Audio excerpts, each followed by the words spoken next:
Ya estamos recibiendo a nuestra siguiente invitada. ¿Cómo estás, Alexandra Chirinos, nuestra abogada de los días miércoles? ¿Qué tal? ¿Cómo estás, Greta? Gracias nuevamente por la invitación. ¿Qué tales días o semanas has tenido? Bastante interesante ver el tema de la coyuntura nacional, local, nos lleva mucho a la reflexión. Han sido días bastante intensos y no paramos. Cada día Perú está dando giros positivos, algunos negativos en torno a política, a la legalidad, a proyectos de leyes nuevos, que creo que es también de lo que vamos a conversar. Yo creo que lo coyuntural para los jóvenes abogados es todo una maestría, ¿no? Hay mucho por aprender, tenemos mucho caso. Para investigar también, ustedes están en la noticia. Nosotros no podemos hacer el programa sin tenerlos a ustedes como el aspecto legal, porque estamos en todo ese proceso. No, y gracias por darle la oportunidad a jóvenes como nosotros de poder aportar desde nuestra perspectiva, desde nuestra experiencia a estos temas sedentales para el país, ¿no? Vamos a saludar también a Julio Gordillo. Julio, hemos cambiado un poco los tiempos del programa, pero gracias por... Bueno, es un tema interesante que vamos a comentar. Muy coyuntural y bastantes aspectos para aclarar, ¿no? Y qué bueno que esté la abogada Alexandra Chirinos, porque su aporte legal nos va a esclarecer mucho ese tema, que tiene pues enredos políticos que a propósito a veces se hacen, ¿no? Así es, y ahora está en agenda del Congreso de la República. Vamos a empezar, si realmente esto ya hace 10 años se está hablando de las prisiones preventivas que se ha dado en nuestro país, pero vamos a explicarle a nuestros televidentes quiénes son, a quiénes se les pone prisión preventiva y estos temas, si tiene que ver con tiempo, ¿no? ¿Quiénes son los que lo imponen? Porque creo que propone el fiscal y es el juez, ¿no? Que lo dictamina. En fin, cuéntanos un poco desde la óptica legal. Sí, efectivamente, la prisión preventiva es una figura legal de manera excepcional que debería darse solamente a casos en los de suma emergencia cuando peligra una investigación fiscal. Definitivamente esa petición de la Fiscalía que solicita bajo una serie de presupuestos que están dados en el Código Procesal Penal, que él considera necesario que a esta persona que todavía no está sentenciada, ojo, que todavía no tiene una culpabilidad fehaciente, porque acá todos somos inocentes hasta que se nos pruebe lo contrario, quien todavía no es sentenciado, no tiene pena efectiva, pero el fiscal considera necesario que se le otorgue a petición, ¿no?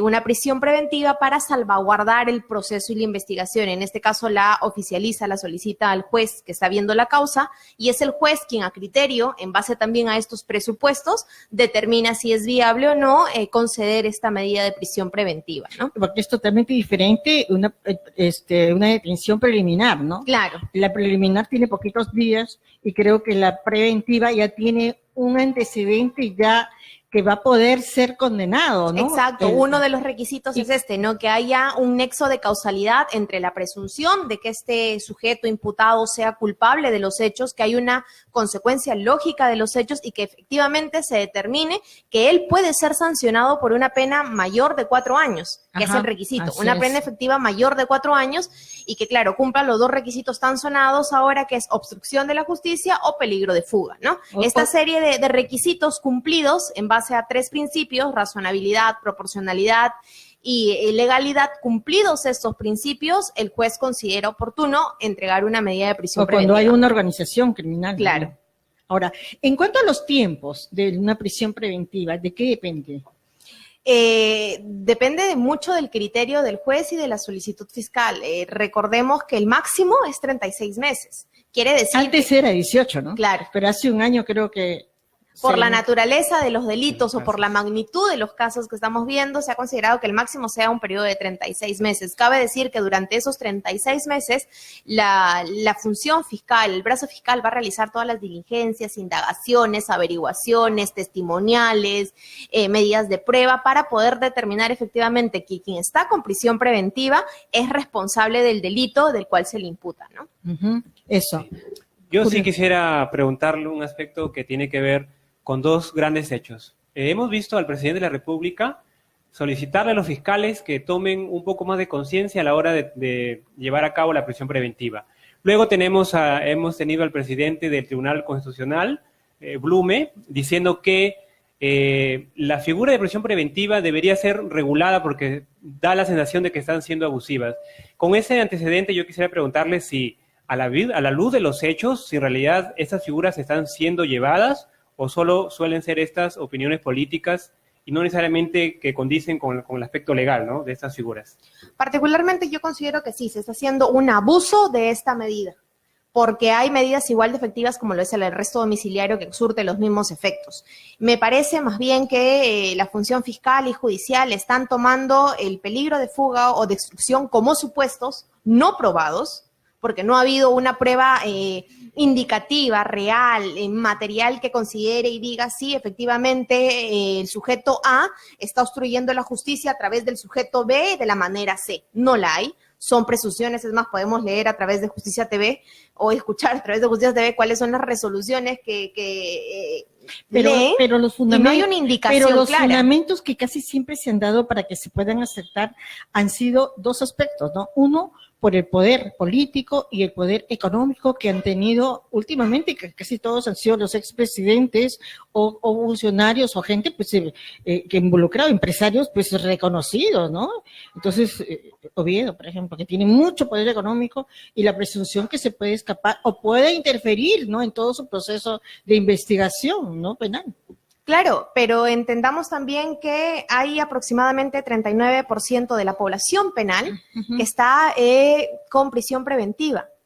De ese 39% habría que preguntar, según la data del Instituto Nacional Penitenciario, de la misma Fiscalía, ¿cuántos son sentenciados de manera efectiva? Solo llegamos al 19%. Tú lo dirías desde un punto de vista de oportunidad a todos, ¿no? Porque en esta opción hemos visto que se dio hace un año porque era gente con mucho poder, ¿no? Y la mayoría de alcaldes, ¿no?, de todo, eran crímenes organizados, ¿no? No es una sola persona. Entonces, desde ese ángulo, imagino que fue, por eso se determinó los 36 meses, que así de efectiva, si no de lo contrario no hubiéramos tenido todos estos descubrimientos que ahora pues estamos evidenciándolos, ¿no? Exacto, es que con el claro, caso de Odebrecht. cuando tocamos ya el tema político, creo que hay una suerte de necesidad de complacer a la población. Allá. Y me parece que hay Hablamos de justicia desde óptica legal, justicia, ya. De esa justicia que la gente pide, ¿no? El Ya. clamor popular, ¿cuál es? Sanción Sean dura. culpables o no, porque no hay sentencia todavía, pero que ya paguen. O sea, hay una justicia adelantada y es lo que esta figura no debería ser, porque no es tampoco una venganza. Ya. Porque te tiene que probar que la función fiscal puede investigar y demostrar, como ahora con las declaraciones de Barata, nos están dando claras luces de que posiblemente no, Pero- hay una evidencia mayor. Pero dime, Alexandra, ¿tendremos la infraestructura necesaria para poder proteger y salvaguardar a, por ejemplo, la fuerza policial? Imagínate que todos los que están siendo investigados, que son bastantes, podríamos proteger para que no huyan o no hagan lo incorrecto y se detenga todo el proceso de investigación. Es que es ahí justamente el talón de Aquiles que nosotros tenemos que observar. Como bien lo decía Julio, el mensaje es claro, no hagamos abuso de la prisión preventiva, pero claro, como lo dicen operadores políticos o lo dice el presidente del TC Blum, entonces El claro, mismo presidente de la República. claro, entonces como ya lo dicen ellos, el mensaje de repente no está siendo llevado por mensajeros idóneos para que la población entienda que no es un tema politizado netamente, sino que estamos hablando también de la defensa de derechos. Como te contaba, casi el 39% de la población penal, que no es poco, está con prisión preventiva sin acusación todavía iniciada. Claro. De Hay este injusticia. 39%, Hay solo el injusticia. 19% tiene prisión efectiva. Y el 20% que en idioma criollo que se comió la cana, ¿qué hacemos con ellos? A los que nunca le formalizaron la acusación. Ollanta y Nadine estuvieron en prisión preventiva y hasta ahora no han formalizado formalizado acusación. Y hay gente- Jorge Cuba sigue más de 2 años en prisión preventiva y no se le formaliza acusación. Pero amiga, la prisión preventiva también se descuenta una vez que ya empieza, ¿no?, a Sí, es ser culpable, y penalizada. si no es culpable. Ese es el detalle. ¿Quién le Entonces, devuelve los años? Claro. Entonces, Esa es la realidad en la que estamos Claro, viviendo. entonces acá el juez, y eso que él tiene muchas veces el criterio, ¿no? La norma dice que los 2 requisitos fundamentales deben ser cumplidos, pero en caso si no se cumpliese, el juez es libre por su discrecionalidad de poder determinar si hay o no hay prisión preventiva. Entonces queda a criterio de él evaluar. Vamos a poner el ejemplo de una persona que atropella en estado de ebriedad a alguien y la mata, pero esta persona huye de la escena del crimen. El primer principio para nosotros determinar es la razonabilidad. ¿Qué hechos te están diciendo que efectivamente este sujeto puede ser culpable? Sería el dosaje etílico, el acta de intervención policial, La víctima, claro, la víctima fallecida, la denuncia, el protocolo de intervención. Entonces, hay una serie de hechos que te dicen, sí, efectivamente, este señor puede ser culpable. En el tema de la proporcionalidad, estamos hablando de una persona que ha fallecido, que estuvo en estado de ebriedad el conductor. Entonces, hay una serie de requisitos. Su huida de la escena del delito, o sea, el poco interés o diligencia de querer reconocer su infracción, su falta, su delito, y querer socorrer o no, dar el primer auxilio. Entonces, hay una suerte de indicadores que te dicen, sí, efectivamente, no estamos ante una persona que tiene la mayor diligencia de querer colaborar con la justicia y con la investigación.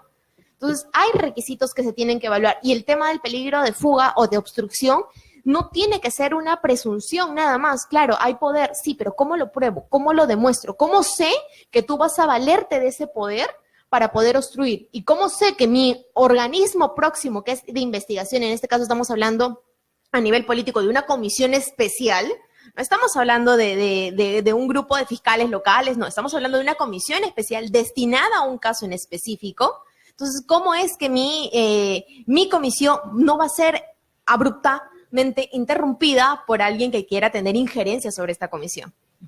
Ya, ahora bien, si lo más indicado es que esta figura legal llamada prisión preventiva o prisión preliminar, que son dos momentos, digamos, se tenga que perfeccionar, ajustar para que no sea tan abusiva como lo estamos diciendo ahora, el camino más indicado es que el Congreso tenga que regularla, pero no creo que sea a la altura, ¿verdad? Que el Congreso quiera o esté dispuesto a hacerlo, asumiendo que tienen a su misma lideresa con esta figura presa. Entonces, como que por ahí no podemos darle la posta a ellos porque tienen un interés. En todo caso, ¿qué alternativas podemos tener desde la legalidad? Se habla, por ejemplo, de la labor legislativa que tiene el mismo Ejecutivo, también la labor que tiene el Tribunal Constitucional. ¿Qué otras alternativas, aparte del Congreso, podríamos poner en práctica y quitarle un poco el peso al Congreso que tenemos, que la verdad que no ayuda de mucho, ¿no? Claro, hay que recordarle a todas las personas que forman parte del sistema de justicia que hay otras medidas alternativas que los dice el Código Procesal, que es el arresto domiciliario. Es más, que tiene en consideración otros requisitos. En todo caso, evaluemos el caso de Kuczynski. Estamos hablando de una persona que es mayor de 65 años y el código te dice corre arresto domiciliario para aquellas personas mayores de 65 años o que tengan incapacidad permanente que les dificulte el desplazamiento, o una gestante o personas con enfermedades terminales. Estamos hablando de una persona que aparentemente cumple con los requisitos para un arresto domiciliario. ¿Qué pasó? ¿Por qué no se lo otorgó? Y como decías, Julio, el tema de los proyectos de ley, el día de hoy o ayer por la noche, creo, la congresista Luciana León ha presentado la iniciativa legislativa de modificar y endurecer un poco los requisitos para la entrega de la...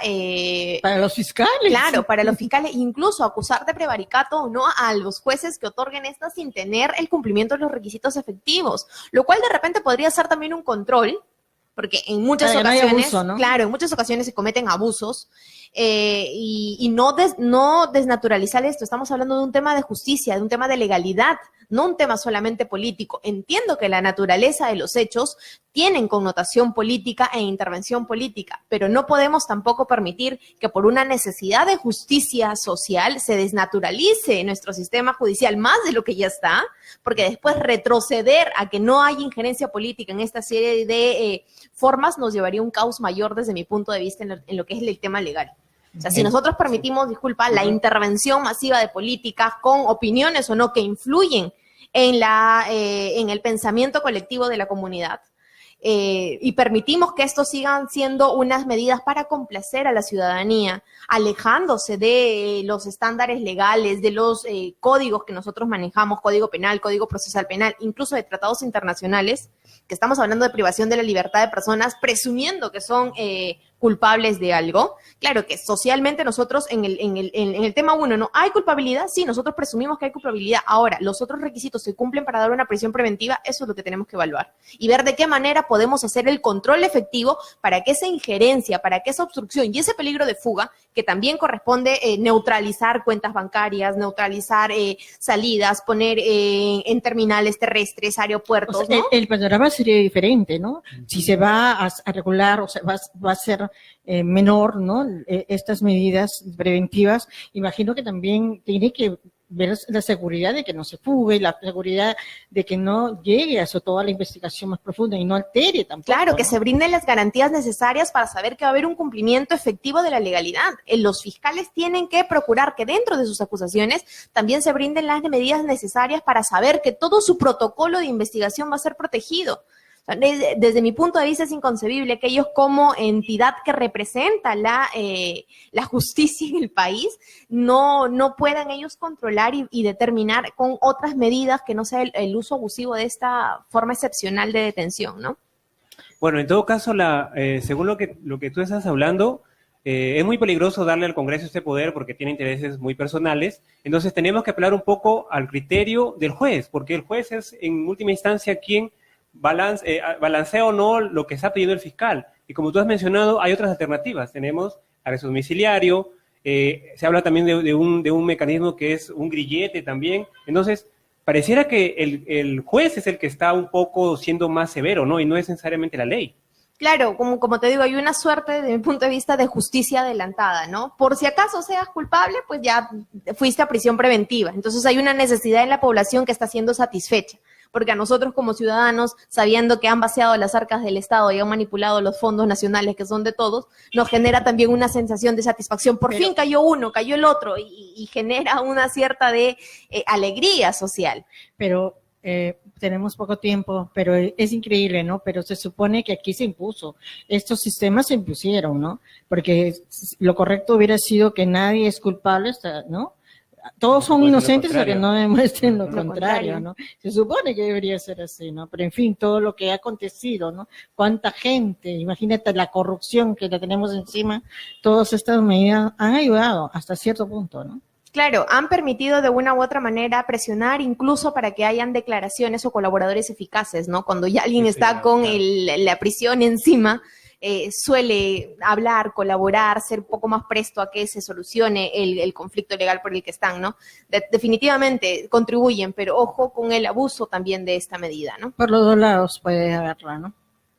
Bueno, sí, ya, solo para finalizar, tendríamos que decir que si bien el Ejecutivo tiene esa facultad de poder plantear proyectos de ley para regular esto, no necesariamente la ley es lo que va a ayudar, ¿no? Como hay otras alternativas que creo que deberían ya empezarse a tomar en cuenta, porque si bien estamos tratando de forzar para quedar bien ante la gente y de la sensación de justicia, pues va a llegar un punto en que, porque eso tiene un plazo, ¿qué va a pasar cuando el plazo se cumpla? Nos van a tener que sacar, como pasó con el caso de Ollantumala. Entonces, allí vamos a tener otro problema latente y otra conversación hay otro aspecto pendiente. que no hay que descuidar, la parte coyuntural que tenemos. Nuestro país está viviendo un momento muy difícil en la parte de la corrupción. Estamos siendo gobernados con la gran mayoría de los estados involucrados. Presidentes, casi todos nuestros presidentes están involucrados en casos de corrupción.